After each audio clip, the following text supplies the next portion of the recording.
So what have they got to do? And there's a link here to the Employment Status Manual, which you can follow up on to get a bit more information. But they've got to do 4 things. They've got to make a decision. Okay, if they're engaging you through your company, they've got to make a decision. I know they can get round it by not engaging people through companies, but let's just focus on engagements through PSCs.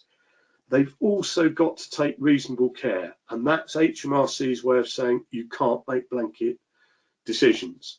Whether HMRC will challenge what might be perceived to be a blanket decision, we'll see.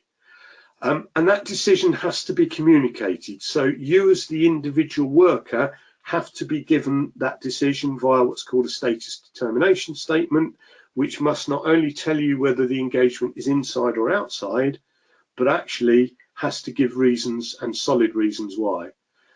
Then there's also, as Andy alluded to earlier, something called a client-led disagreement process that needs to be in place by each and every end client, because you as a contractor have a right to challenge that decision.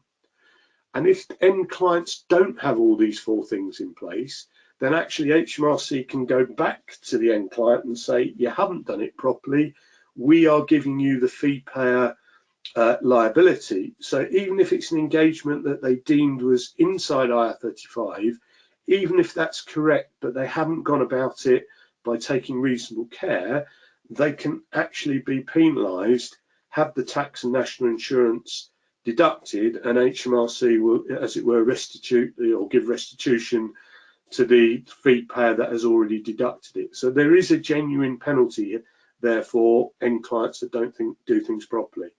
If we can move on to the next slide, please.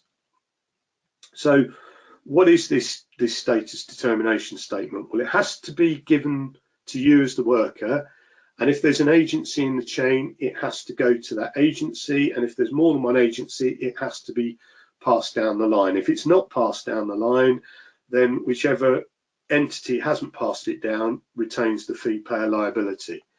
But it's got to contain reasoning, and if you look at, again, in the Employment Status Manual at 10014, that effectively says it's got to be based around the contractual terms and the working practices.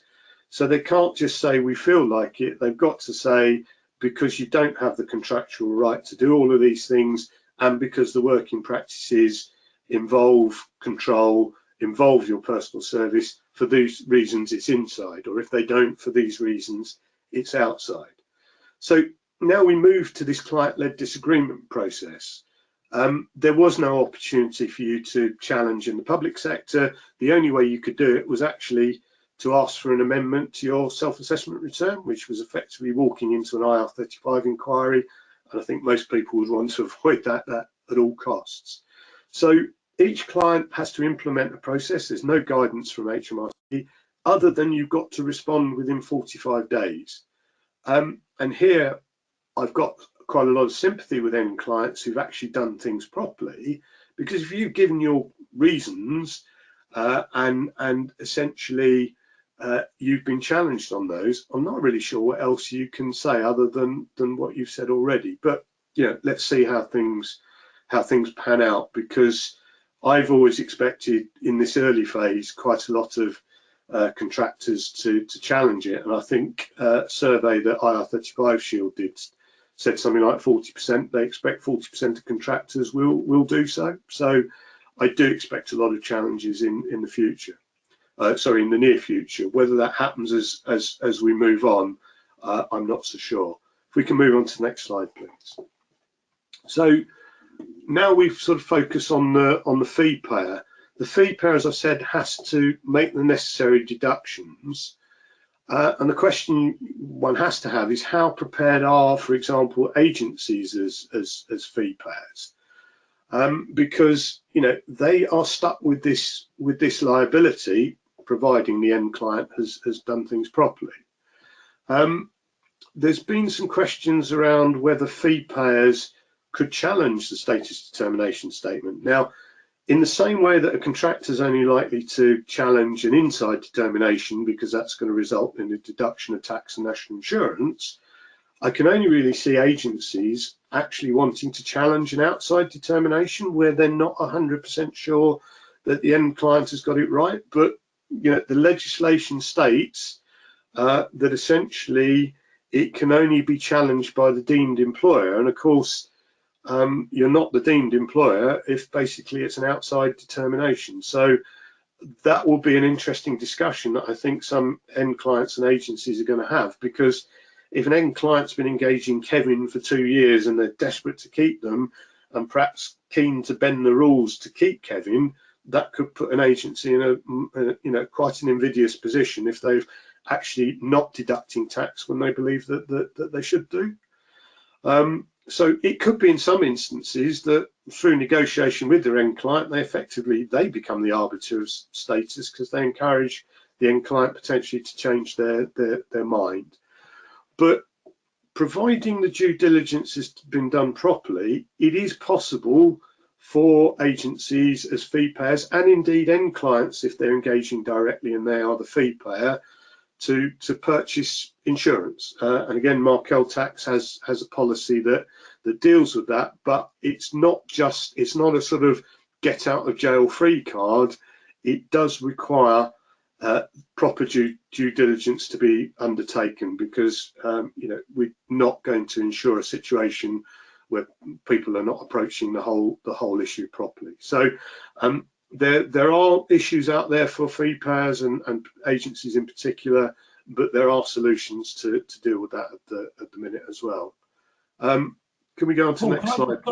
Sorry, very quickly, lots of people are asking, is there going to be a recording made available of this? Yes, there is. You will be sent that recording tomorrow morning.